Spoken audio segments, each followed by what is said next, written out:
मेरे घर में जाके पूछो कैसे मेरे साथ रहते हैं बेचारे, बहुत तंग रहते हैं हर टाइम। गाड़ी में ड्राइवर ये बच्चे रहते हैं, कोई तो कूद के फाटक खोल के भागना चाहता है, पापे पकड़ के 24 घंटे कब क्या हो पता नहीं, यूं चलता है उनको। ये ईमानदारी से रहना बड़ा टेढ़ा काम है साहब, ईमानदारी से रहना, हर व्यक्ति का ध्यान रखना। अगर मैं ध्यान नहीं रखूं तो कितने लोग चोरी करने लग जाए मेरे साथ, बताओ मुझे। ध्यान रख रहा हूं, इसलिए 5 रुपए भी कोई नहीं ले सकता आसपास का।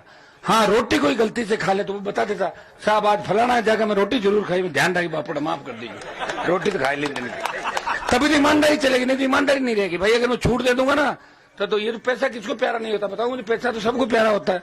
आजकल तो रिश्ता करने जाते हैं तब अगले को थोड़ी देखते हैं डोर कैसा है, बेडोड़ होते हैं, पैसा हो गया बेडोड़ हो गए, लोग पीछे भागते रिश्ते, भागो। पहले पूछे दादा कौन थे, दादी कहाँ की थी, नानी कहाँ की थी, सारा देख के रिश्ता करते थे। आजकल आर्थिक युग है, चोरी चकारी करने वाले को भी छापा बंधा के स्वागत, आओ आओ आगे आओ आगे आओ आगे आओ। काम क्या कर रहा है पता है, क्या काम कर रहे हैं। मेरा काम आपके सामने हो सकता है कई लोगों को पेट में दर्द इस बात का होगा कि हनुमान जी को हम चला नहीं पा रहे हैं, मेरे को कैसे चला पाओगे भाई, मैं लीडर हूं तुम्हारा, मैं ही चलाऊंगा तुम्हारे को।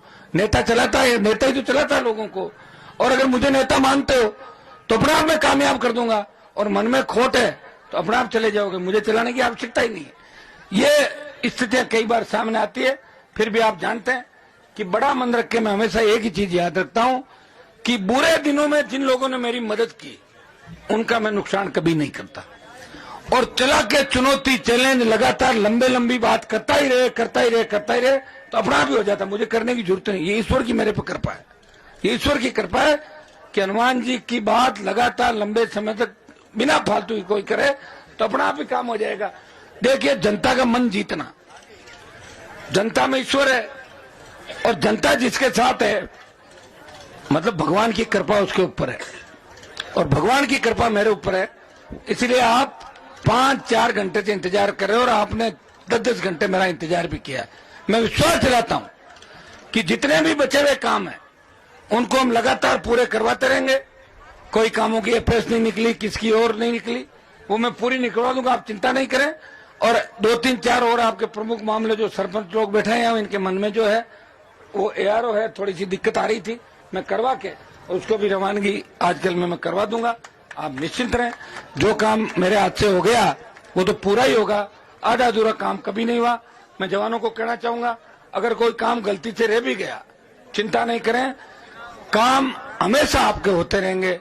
आप अलग से मुझे आके, कल मैं दिन भर घर रहूंगा, आप लोगों से बात भी करूंगा, सब लोगों से जन सुनवाई का कार्यक्रम भी रखूंगा, और साथ साथ में बीजेपी की लिस्ट आ गई है, कांग्रेस की कभी भी आ सकती है, तो मुझे भी लिस्ट निकालनी पड़ेगी, तो थोड़ा टाइम आपको मुझे वैसे भी देना पड़ेगा। हनुमान जी मुझे जाना भी है, लोगों को रेडी भी करना है, मजबूत भी करना है, साधन संसाधन की बात भी करना है। क्या नाम है?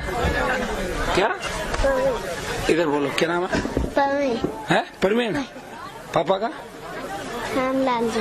अच्छा, जान गया मुझे कौन?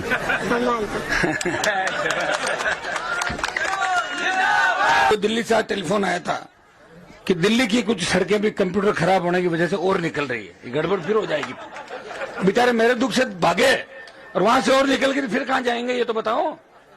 कह रहे कंप्यूटर मिस्टेक हो गया, लेकिन कुछ सड़क नागौर के खाते में खींचते की तरफ और निकल रही दिल्ली की तरफ। अच्छी बात है, निकल रही तो आ जाओ, हमें तो सड़कें बनानी भाई, हमारे को चाहिए सड़कें, और ये सही है कि हमारी सड़कें जानबूझ के दिल्ली में रोकी है तो निकलवाएंगे उन सड़कों को। कैसे निकलवाना है वो मैं अच्छी तरीके जानता हूं। आप सबने मान सम्मान किया, डटे रहे, और दोनों हाथों से आशीर्वाद दिया, हो गया। उसके बाद चामुंडा जाते हुए आप सबके दर्शन किए, बहुत बहुत आपको धन्यवाद। आपके लिए लड़ता रहूंगा, हमेशा संघर्ष करता रहूंगा। 2-3 जोरदार जयकार लगे। दोबारा आप लोगों को समय समय पर 1-1.5 महीने मेरे साथ ही रहना है, जहां भी रैली करूंगा टेलीफोन करूंगा, खींवसर से गाड़ियां भर भर के आपको आना है, क्योंकि राजस्थान को जगाना है। खींवसर का भी ध्यान रखना है और आसपास के इलाके का ध्यान रखना, और मेरे साथ भी घूमते हुए रहना। ज्यादा दूर आपको आरएलपी पार्टी सुनो, एक मिनट ठाकी बात कर रही हूं। सारे समाजों को राष्ट्रीय लोकतांत्रिक पार्टी से टिकट दूं, ज्यादा से ज्यादा हर समाज का विधायक बने, ये हनुमान बेनीवाल की इच्छा है। ठीक बात है ना? नौजवानों को ज्यादा से ज्यादा राष्ट्रीय लोकतांत्रिक पार्टी प्रत्याशी बनाए और उनको सत्ता के अंदर लेके आए, विधायक बना के लाए, ये मैं प्रयास करूंगा। आपको फिर मैं बारंबार आज हनुमान बेनीवाल जो जिस स्थिति में खड़ा है, आज देश और प्रदेश के अंदर अगर मेरे बोल चल रहे हैं, मेरी कोई बात मान रहा है, तो सबसे बड़ी मजबूती खींवसर की धरती ने दी, जहां मैं खड़ा हूं। आपका ऋण मेरे ऊपर है और ऋण को उतारने का प्रयास करूंगा। मुझे बहुत अच्छा लगता है कि खींवसर का कोई परिवार फॉर्च्यूनर के अंदर मुझे मिलता है।